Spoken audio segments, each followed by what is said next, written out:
before that smoky pile gets pulled out of the truck. Let's see if we can determine what the issues are causing that oil consumption. Should be fun. Let's go. So we're going to run a compression test, but before we do, let's take a temperature of the headers on each port and see if we can determine if there's one that's colder or hotter than the other, and see if there's an issue that we can kind of isolate which cylinders we need to concentrate on. It's a good test. Let's do that first. So let's get a good look at the ambient temperatures outside so you can see where we start with this. And it was a really nice day today. It was in the mid-70s, I guess. So the temperatures here on the truck, as it's kind of sat in the sun all day, are in the 70s, 80s. So it's a good place to start. I don't think it'll give us too many extremes or too many lows to deal with. So it's a good place to start. So let's get underneath the hood and get this thing started and start checking temperatures. Now I let this idle for just a few minutes and then took it on a very, very short drive. Came back. It's been sitting idling here for a couple of minutes, so it's good and warmed up. Oil's nice and hot. Temperature is good in the radiator.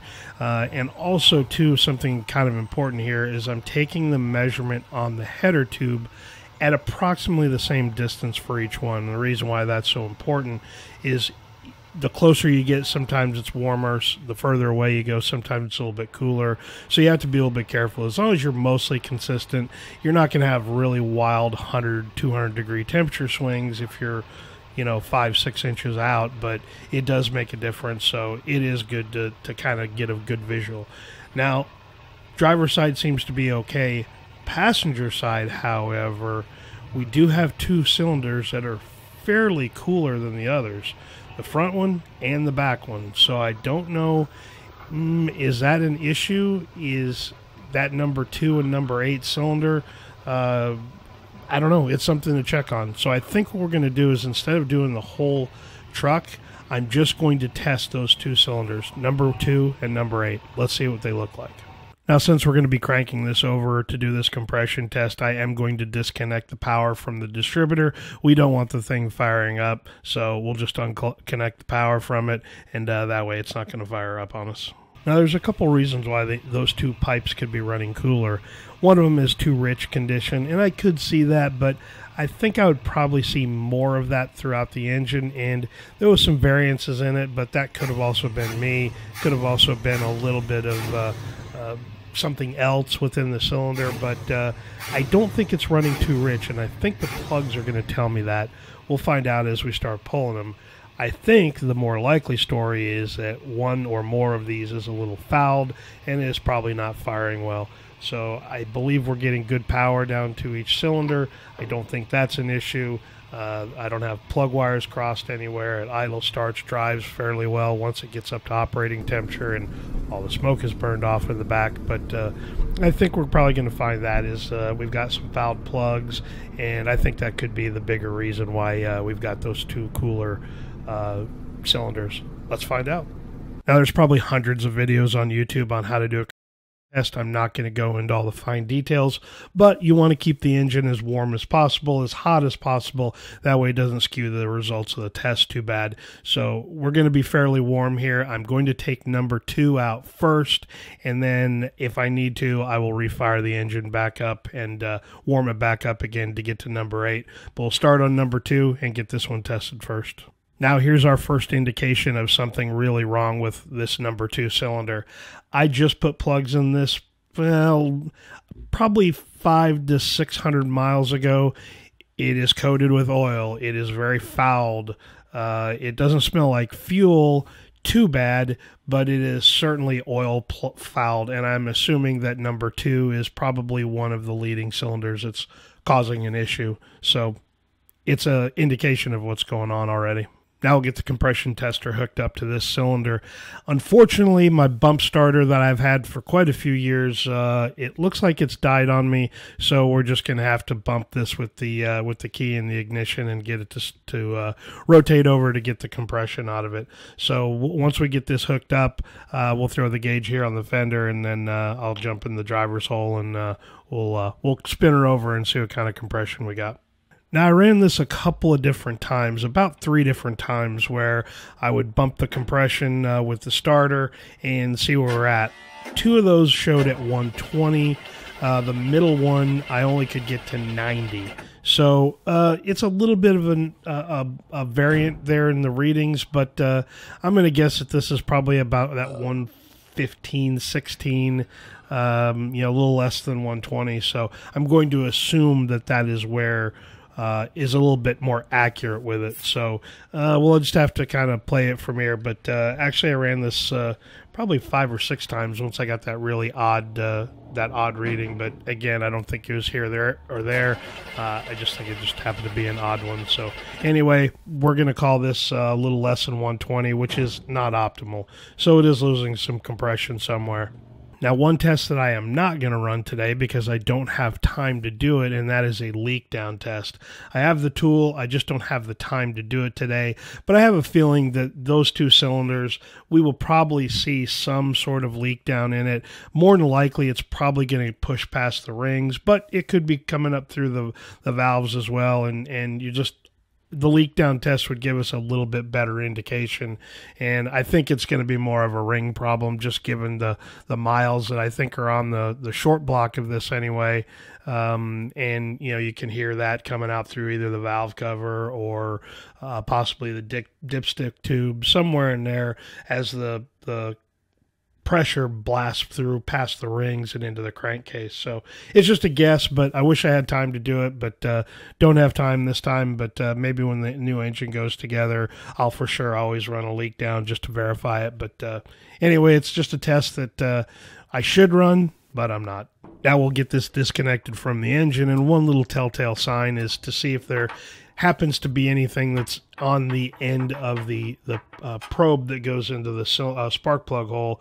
I doubt we're going to have that. Didn't really run it or crank it over that many times, but certainly the threads are a little oily, but I think that's just to be expected because of how nasty this engine is. But certainly a quick little inspection. I'm going to leave that spark plug out, and then I'll get the one in the back out, and it'll just help it turn over a little bit, but there's no reason to put it back in. Now, it will be interesting to see what this rear spark plug looks like. I don't think it's just one cylinder that's causing that excessive smoking, but it is possible. But both sides of this thing are smoking pretty badly. So, and honestly, this spark plug doesn't look too bad. It's got some, discoloration to it, but that's reading as a pretty good plug. It's not oil soaked or corroded like the number 2 was.